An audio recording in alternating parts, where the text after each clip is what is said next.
Akkam jirtu kabajamtootaa fi daawwattoota TV OBS qophii falannaa. Qophiin kun kaayyoo fi mul'anni isaa hawaasa fayyaa ta'e uumee keessa jiraachuu waan ta'eef fayyaan jiraachuuf mana keessan ta'uun qophii falannaa ilaaluun faladhaa isiniin jenna. Qophii falannaa keenya har'aatiin immoo dhibee mataa bo'oo irratti waan isiniif dhiyeessinu qabna.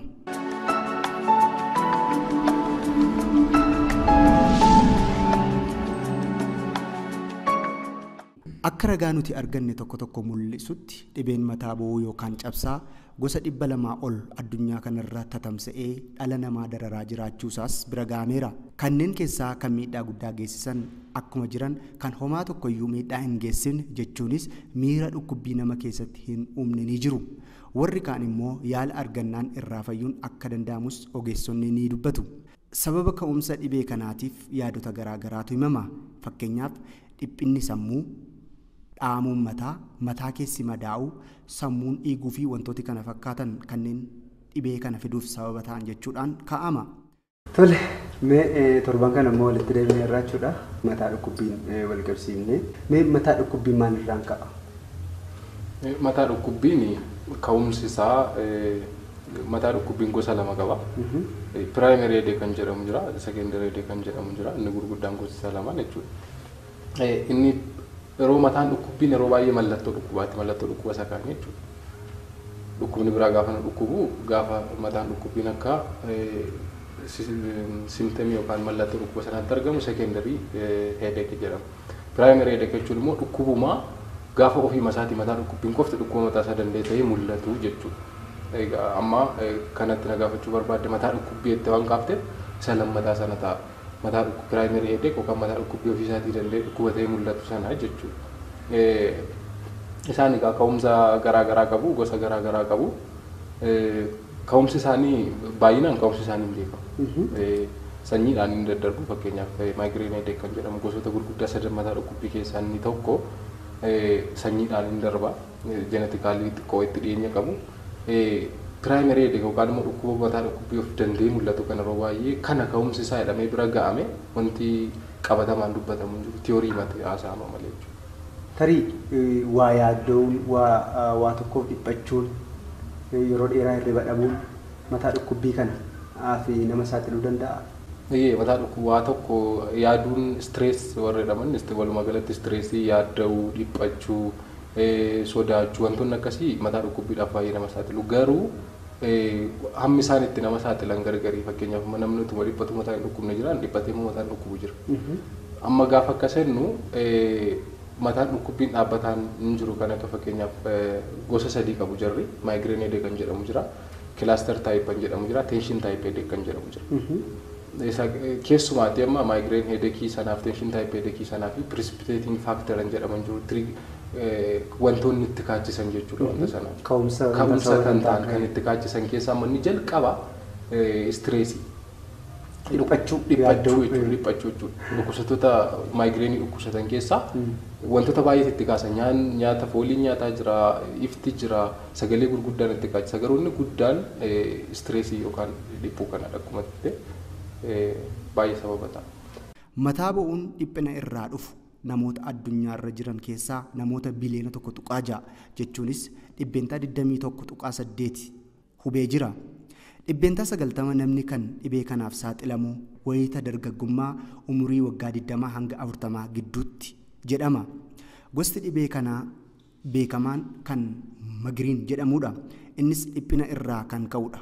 Kun immoo mallattoolee akka dhahannaa mataa, ol deebisuu, ifaa fi sagalee guddaa jibbisiisuun fakkeenya dhukkuba kanaati.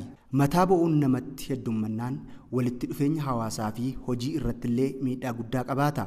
Dhiphachuu fi of jeequun nama mataa bo'uu qabutti ni hammaata. Furdinni, hirriba dhabuun, dhiibbaan qorichaa, dhugaatii, utaalloo, mataa dhukkubbii, soorata alaa'e soorachuuf kan kana fakkaatan sababoota biroo dhibee kanaaf nama saaxilanidha. Dhukkubbiin mataa bo'uu kun yaaliinsaa qorichaan akka ta'es ni himama. Fakkeenyaaf mataa dhukkubbiin namoonni yeroo dheeraa mataa dhukkubsatan jiru yookiis mataan bu'aafatu jechuudha. Yeroo dheeraa kan mataan bu'aafatu jiru.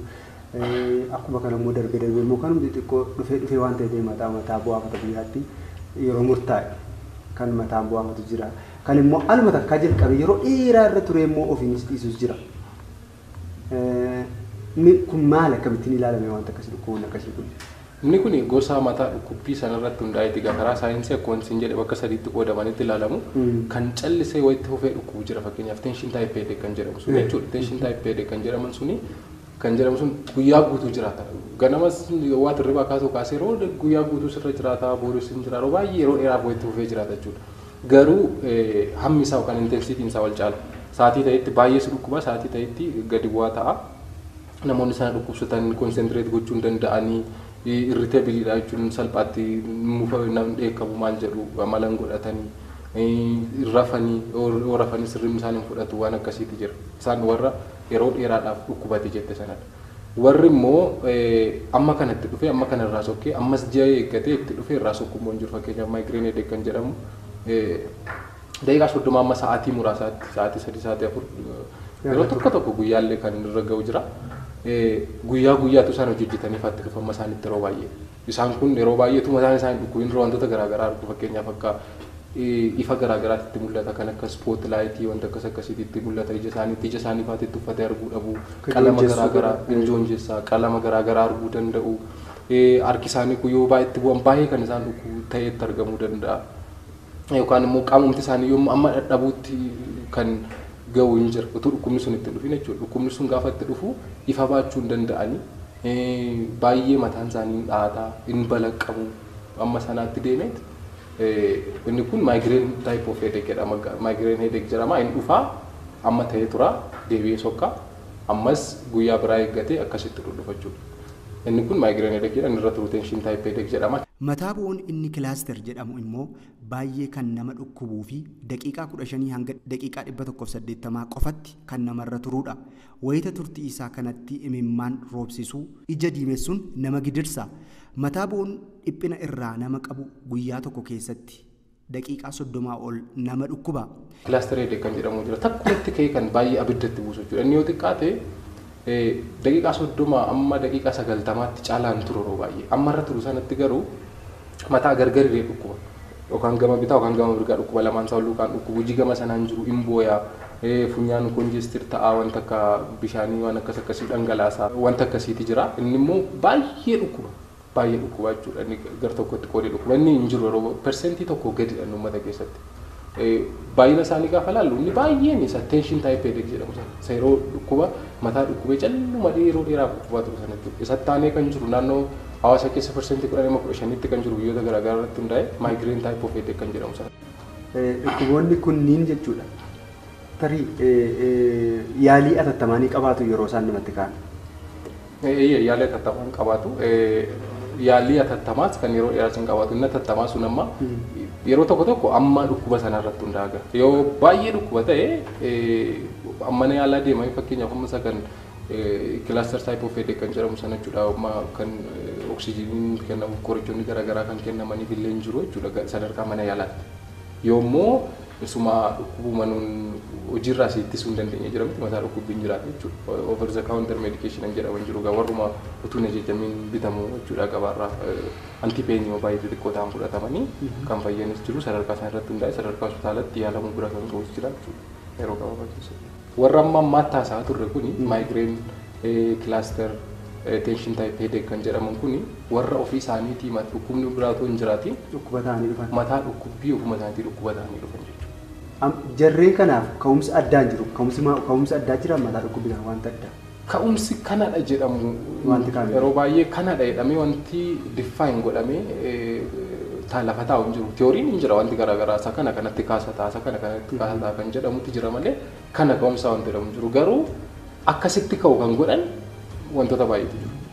Akkasitti ka'u kan godhan jechuudha. Amma fakkeenyaaf jennu nama mataan dhukkubu tokko qoricha kennaafee jennu qoricha dhaqee egaa isintu beekama maqaasaa piristaamool jenna maqaan humni keenya beeku jechuudha. Laannaaf jenna al takkaa fudhataa borisii mataa akkuma kana mataa bu'uun itti ka'a borisiin fudhataa yeroo manni fudhatu yeroo manni fudhatutti dhiisa. Tarii kanaan wal qabatee qorichaan wal baruun kun qorichaan wal baruu wanti jedhamu jiraata. Qorichaan wal baruu deemee resist godhaa rootti deemu qaba. Resist gaafa isin jedhu gaachuu didaa deemaa jiru fudhachuu dhiisu. Didaa deema sanarra darba. Humni mataa dhukkubbii sanarra darbeeti qoricha biraa barbaada jechuudha. Qoricha biraa barbaadaa deema. Sanammoo sadarkaa masaa duukaa deemanii amma hospitaala geessuuttis yoo ta'e achitti deemanii yaalamuun ni danda'ama jechuudha. Okay, kanaafiyyuu yeroo hundumaa mana qorichaatti geeffamu yoo fakkeenyaaf dhibeen akkasii nama irratti ka'e mataa bu'uun kun yoo namatti dhufe dirqama mana yaalaa deemamee ilaalamuu qaba jechuudha. Lakki. Mataa bu'uun akkuma duratti siin jedhe sadarkaa qaba. Mataa bu'uun amma namoonni hin beeku namoonni dhukkuba kana dhukkubsatan hin beeku mataa bu'uu isaanii paaterni isaan beeku. Yeroo inni itti dhufuuf ka'ullee hin beeku jarra jechuudha. Maal takka isaan itti fidu waan hundumaa isaan beeku sana. Kan hojii isinitti himne jira fakkeenyaaf mataa dhukkubbii. Kan hojii isinitti himne jira.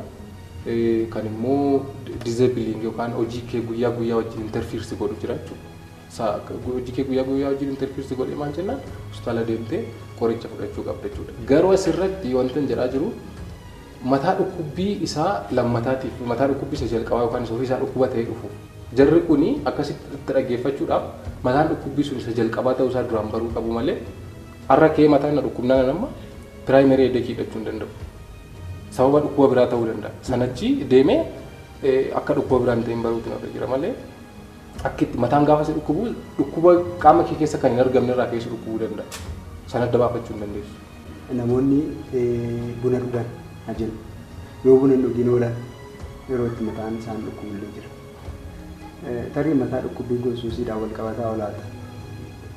Inni egaa suusiin buna qofa osoo hin taane suusiin baay'eetu jiru. Gosa garaagaraa jiru. Namoonni wanta baran gaafa dhaban mataa dhukkubuu qofa osoo hin taane waan baay'ee ta'uu danda'u. Inni akkuma isin jedhe inni gara maalitti fidde beekte mataa dhukkubbii maalirraa dhufe suusiirraa dhufe dhaadhama tokkumatti. Isa nu haasaa ture sana miti sababa suusii jechuudha inni dhufa mataa dhukkubbii suusiin mataan dhukkubsa gaafa waan baran dhaban. Buna qofa immoo miti ittiin bu'uun jira qorichoonni nama wajjin jiru wantoonni garaagaraa gaafa isa dhaban mataa dhukkubbii qofa osoo hin taane waan garaagaraa ta'u hojii isaanii hin booyaa maal jedhu waan baay'eetu jira. Mee mataa dhukkubbii kun qaama hawaasaa hundumaa keessaa dhukkubaaf yoo dhukkuba tarii daa'immanii ijoollee waggaa 5 gadiis dhukkubuu danda'a waan ta'eef. Inni suni hundumaan dhukkubu kan hin dhukkubne hin jiru. Kan sirba mataan isaan hin dhukkubne hin jiru garuu dhiiraa durbatti garaagarummaa qaba fakkeenyaaf amma maayigireen hedeekii yoo fudhanne durbatti persentii 6 dhiiratti persentii 6-8 jedhama dubartii bira immoo persentii amma persentii 18tti gaa gidduutti dhufeeti kan persentii 12-13 jedhamu jechuudha. Kanaaf amma dubartootatti hin baay'ata gosti dhukkuba sanaa jechuudha. Inni maayigireen hedeekii jedhamu sun dhiirotaaf immoo gadi bu'aadha. Umurii immoo yoo fudhanne umurii waggaa 18 amma 40 jiran gidduutti baay'ee baay'ata. Kanaaf umurii saala waan akkasii wajjin wal qabatee garaagarummaa agarsiisa. Garuu guutummaa guutuutti umurii kanaan dhukkuba yookaan saala kanaan dhukkubu kan jennu hin qabnu. Walumaa gala of eeggannoon kanaaf ni jiraata. Dhukkubni kun akka namatti hin dhumne yookiis akka mataa bu'uun inni ofii isaatii of danda'e dhukkuba ta'ee dhufu kun akka namatti hin dhumnee fi of eeggannoon godhamu ni jiraata. Jalqaba akka namatti hin dhufneef osoo hin taane akkuma isin jedhe amma baay'een isaanii jeenetiksii fa'aa wajjin kan daddarbuufaati jira. Kan nuyi gochuu dandeenyu hedeek diyaariyan jedhamuun qabatta. Jarri gaafa mataan dhukkubbiin isaanitti dhufu har'a maal tokko isaanitti kaachise qabachuu qabu. Yoo nyaata gosa akkasii natti kaachise ta'e hin baru foolii akkasii jedhu ifa akkasiitti ifatti natti kaachise jedhu yookaan sammuun dhiphachuu natti kaachise jedhu wanta sana qabatanii akka inni firiikwensiin isaa yookaan hamminni itti dhufu akka inni gadi bu'uuf jara sanarraa of eeguu hin danda'u. Wantoota itti fidan sanarraa jechuudha. Tarii mala utuu mana qorichaa hin dhaqin namoonni dhukkubni kun isaan mudate malli isaan ittiin hawaasuma keessa jiran keessatti bakkuma jireetti ittiin of yaaluu danda'an ni jiraata. Mataa dhukkubbii of danda'ee dhukkubatee jiru kanaaf. Egaa akkuma isin jedhe mataa dhukkubbii ofiin of danda'ee jiru ta'uu isaa erga baranii booda qoricha ho'aa kan fudhatanii itti fayyadaman fudhachuu danda'u utuu mana yaalaan deemee waanuma akka paraasitaamoolii atitti sanan fayyadatanaan fudhachuu danda'u hojii isaaniirraa akka isaan itti jechuudha. Garuu itti cima taanaan mana yaalaa deemuu qaban. Akkuma isin jedhe karaa faarmakooloojii yookaan karaa qorichaa sana fayyadamuu danda'u wanta xixiqqoo antiipeenii achuma isaan biratti argamtu veersikaawuntaran jedhamu sana jechuudha fayyadamuu danda'u. Yookaan immoo istireeseroota wanta tiriigers warratti fidan sana isaanirraa of qusachuu kana lamaan godhanii of eegu sanarra darbeetti dhufa taanaan immoo qorichoonni gaafa hojii si dhowwee hojii kee guyyaa guyyaa hojii wayyitti bu'u qorichoonni yeroo dheeraadhaaf kennaman kan akka inni daddafee hin dhufne taasisan yoo dhufes immoo baay'ee kan hin dhufne kan taasisan hin jiru qorichoonni yeroo dheeraadhaaf kennamu mana yaalaa deemanii qoricha sana fudhachuu hin danda'u jechuudha. Xumura irratti amma dhukkuboonni haala kanaan dhufan kuni tarii gara sammuu gara maraattummaa gara sammuu dhabuu waan akkasitti tariin guddatu laata. Immoo yeroo maal dhukkubanii dhiisu kanarratti maal jedha ogeessi? Gara maraatummaatti isa jedhu yeroo kan dhiisan dhiifaman dhukkuboonni kan dhiisan hin jiru. Mataa dhukkubbiin kuni kan dhiisu hin jiru. Umuriin deemaa deemee sa'aatii ta'e tokko irra gahee kan dhiisuu hin danda'a. Ofuma isaatii dhiisuu hin danda'a jechuudha. Kan immoo qoricha fudhannaan itti fooyya'aa deemee jechumaan wanti jedhanis hin jira. Garuu mataa dhukkubbiin kun ofuma isaatiin wal qabachuu hin danda'a. Garuu ofuma isaatiin deemee maraatummaa ta'a kan jedhu. Dhukkuba addaaf nama saaxiluu dhiisuu danda'a jechuudha. Dhukkuba addaa ofii isaatii erga of danda'e dhukkuba addaarraa dhufuu danda'a malee ofii isaatii mataa isaa danda'e dhukkuba biraas wanta si godhu wanta ta'uu qaba. Egaan kabajamtoota daawwattoota televezyiinii OBS qophii falannaa dhibee mataa bu'uu irratti iddoo garaa garaarraa walitti qabuun kan isin biraan ga'aa turre kanuma fakkaata. Yeroo biraa mata duree dhibee biraan walitti deebina. Qophii kana irratti yaadaaf gaaffii yoo qabaattan karaa ergaa gabaabaa keenyaa 8233 nuun ga'aa jenna.